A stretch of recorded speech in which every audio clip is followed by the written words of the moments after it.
तो दोस्तों आज हो गई है 17 मार्च और जो फटाफट बड़ी खबरें मुख्य समाचार सामने निकल के आ रहे हैं दोस्तों, एक एक करके चलेंगे। तमाम बेहद बड़ी अपडेट्स आप तक आगे इसी वीडियो के माध्यम से पहुंचाएंगे। सभी मुख्य समाचार हैं और ये वो खबरें हैं जो गोदी मीडिया आप तक नहीं पहुंचाता है। ये सभी खबरें जानना आप लोगों के लिए जरूरी है। तो वहीं दोस्तों, खबरों की तरफ चलने से पहले आप लोगों से एक छोटा सा निवेदन है कि अगर आप लोग भी पश्चिम बंगाल के विधानसभा चुनाव में ममता बनर्जी को प्रचंड बहुमत मिलता हुआ देखते हैं तो अभी इस वीडियो को लाइक कीजिए, चैनल को सब्सक्राइब करके बेल के आइकन को जरूर दबाइए दोस्तों, और कमेंट बॉक्स में कमेंट जरूर कीजिए बाइकआउट गोदी मीडिया। दरअसल दोस्तों, पहली बड़ी अपडेट आप लोगों को बताते चलें।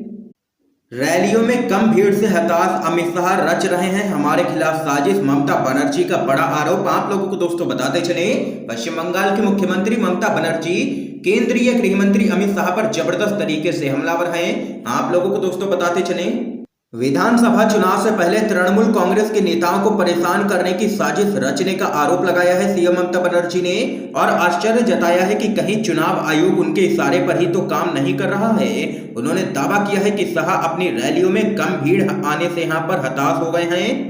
तो वहीं सीएम ममता बनर्जी ने यह आरोप भी लगाया है कि भाजपा उनकी हत्या की साजिश रच रही है, क्योंकि पूर्व मेदिनीपुर के नंदीग्राम में पिछले सप्ताह उनके घायल होने के बाद चुनाव आयोग ने उनके सुरक्षा निदेशक विवेक सहाय को हटा दिया है। तो वहीं सीएम ममता ने कहा है कि कोई भी उन्हें भाजपा के खिलाफ अपनी लड़ाई आगे ले जाने से नहीं रोक पाएगा। ये यहाँ पर दोस्तों देख सकते हैं, कई गंभीर आरोप लगाए हैं सीएम ममता बनर्जी ने अमित शाह पर और लिया है बीजेपी को निशाने पर। इस बीच एक और बड़ी खबर दोस्तों आप लोगों को बताते चले, पश्चिम बंगाल से दोस्तों इस वक्त की बेहद बड़ी खबर सामने निकल के आ रही है। आप लोगों को बताते चले, शाह के बाद अब योगी की रैली में नहीं जुटे लोग, पुरुलिया में भाषण देते रहे योगी, खाली रही है कुर्सियां, हुई है जबरदस्त तरीके की फजीयत। आप लोगों को बताते चले, ममता बनर्जी के गढ़ पश्चिम बंगाल में होने वाले चुनाव को जीतने के लिए हर राजनीतिक दल में उत्सुकता देखी जा सकती है। तो वहीं आप लोगों को बताते चले, इस समय पूरी ही गैंग ऑफ जुमलेबाज पश्चिम बंगाल में डेरा डाले हुए है। तो वहीं गृह मंत्री अमित शाह पश्चिम बंगाल के झारग्राम में रैली करने पहुंचे थे, लेकिन भीड़ ना जुटने की वजह से उसे कैंसिल कर दिया गया। दरअसल बीजेपी के रैलियों में लोगों की भीड़ नहीं जुट रही है। बंगाल में उत्तर प्रदेश के मुख्यमंत्री और भाजपा के स्टार प्रचारक योगी आदित्यनाथ राज्य में चुनाव प्रचार के लिए पहुंचे, जिसका एक वीडियो सोशल मीडिया पर जबरदस्त तरीके से वायरल हो चुका है। दरअसल दोस्तों आप लोगों को बताते चले, पुरुलिया के बलरामपुर में मुख्यमंत्री योगी आदित्यनाथ रैली को संबोधित करने पहुंचे थे। वीडियो में साफ तौर पर देखा जा सकता है कि योगी आदित्यनाथ की इस रैली में भारी तादाद में कुर्सियां खाली पड़ी हुई हैं, यानी कि केंद्रीय गृह मंत्री अमित शाह के बाद योगी आदित्यनाथ की रैली में भी लोगों की भीड़ नहीं पहुंची। तो यहाँ पर दोस्तों आप लोग देख सकते हैं कि जबरदस्त तरीके से लगातार बीजेपी की रैलियां फ्लॉप हो रही हैं बंगाल के अंदर। तो वहीं दूसरी तरफ अब आप लोगों को बताते चले, ममता बनर्जी, जब ममता बनर्जी कोलकाता में पहुंची तो वहां पर उनकी एक झलक देखने के लिए लोगों का भारी हुजूम इकट्ठा हुआ, जिसका वीडियो भी सोशल मीडिया पर वायरल हो चुका है। और दोनों को ही कंपेयर करके जबरदस्त तरीके से लोग यहाँ पर बीजेपी का मजाक उड़ा रहे हैं।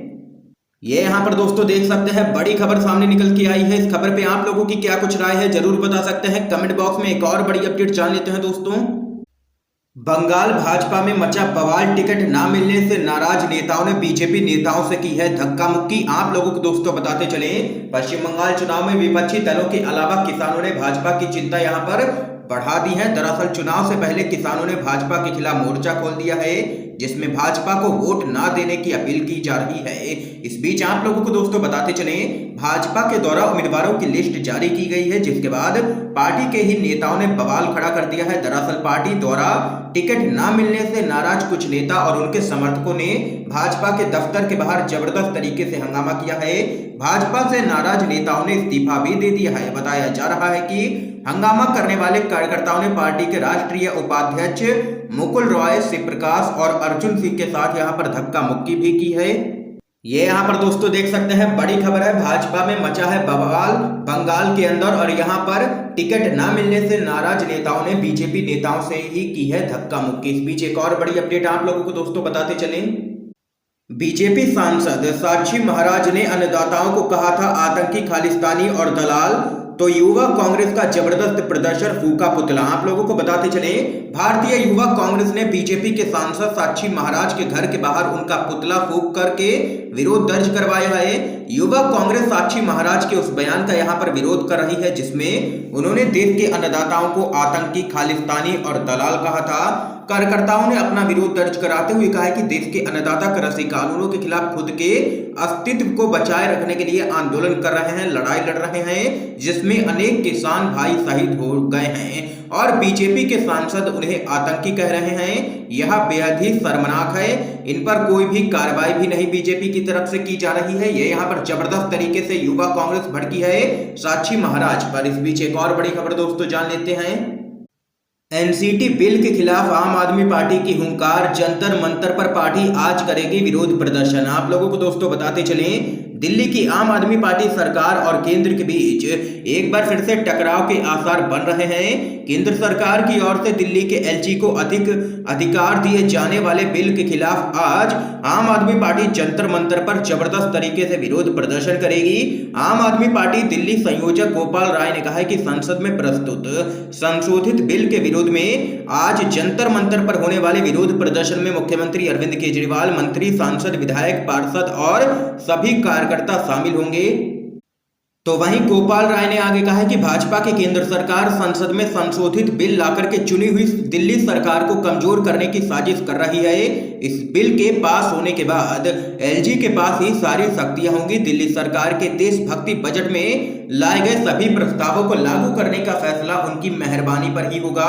उन्होंने कहा है कि दिल्ली विधानसभा में मिली करारी हार, एमसीडी उपचुनाव में 0 सीट मिलने और दिल्ली से लेकर के गुजरात तक आम आदमी पार्टी का जन समर्थन बढ़ने से भाजपा परेशान है, जिसके खिलाफ जंतर मंतर पर आम आदमी पार्टी करेगी जबरदस्त तरीके से विरोध प्रदर्शन। एक और बड़ी खबर जान लेते हैं दोस्तों। केरल में कितनी सीटों पर खिल सकता है कमल? ओपिनियन पोल से उड़ी है भाजपा की नींद। आप लोगों को दोस्तों बताते चलें, पश्चिम बंगाल, असम, केरल, तमिलनाडु और पुडुचेरी में विधानसभा चुनावों को लेकर के सियासी पारा उफान पर है।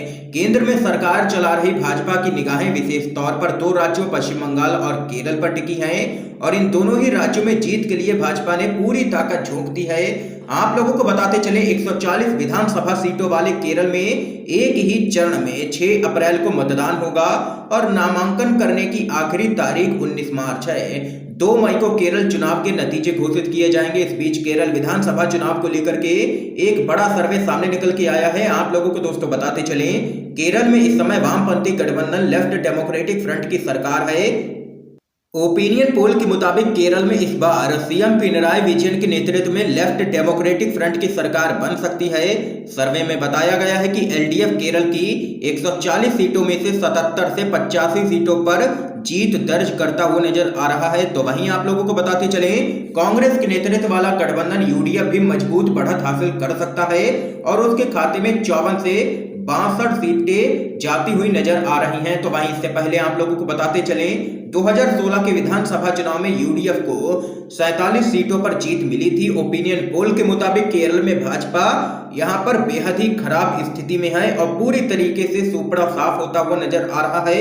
0 से 2 सीटें ही मिलती हुई नजर आ रही हैं, यानी कि देख सकते हैं कि सुपड़ा पूरी तरीके से बीजेपी का केरल में साफ होता हुआ नजर आ रहा है। 0 सीटें इस सर्वे में मिलती हुई दिखाई गई हैं बीजेपी को और यहां पर इस ओपिनियन पोल से उड़ी है भाजपा की नींद। इस बीच एक और बड़ी खबर आप लोगों को दोस्तों बताते चलें, बिहार में नीतीश के मंत्रियों के रिश्तेदार चला रहे हैं सरकार। अब मंत्री की जगह बेटा पहुंचा योजना का निरीक्षण करने। आप लोगों को दोस्तों बताते चलें, बिहार में पिछले साल नवंबर में जब से नीतीश सरकार बनी है तब से ही किसी न किसी विवाद में फंसी हुई है। विपक्ष भी लगातार इन मुद्दों पर सरकार को विधानसभा से लेकर के सड़कों पर निशाने पर लगातार लिए हुए है, जिससे सरकार की जबरदस्त तरीके से लगातार किरकिरी हो रही है। हाल में मंत्री मुकेश सहनी की जगह उनके भाई के एक सरकारी कार्यक्रम का उद्घाटन करने का विवाद अभी थमा भी नहीं था कि अब एक और मंत्री के बेटे के नल जल योजना का निरीक्षण करने पहुंचने का मामला सामने निकल के आया है, जिस पर एक बार फिर से विवाद खड़ा हो गया है और यहां पर नीतीश सरकार चौतरफा घेरती हुई नजर आ रही है।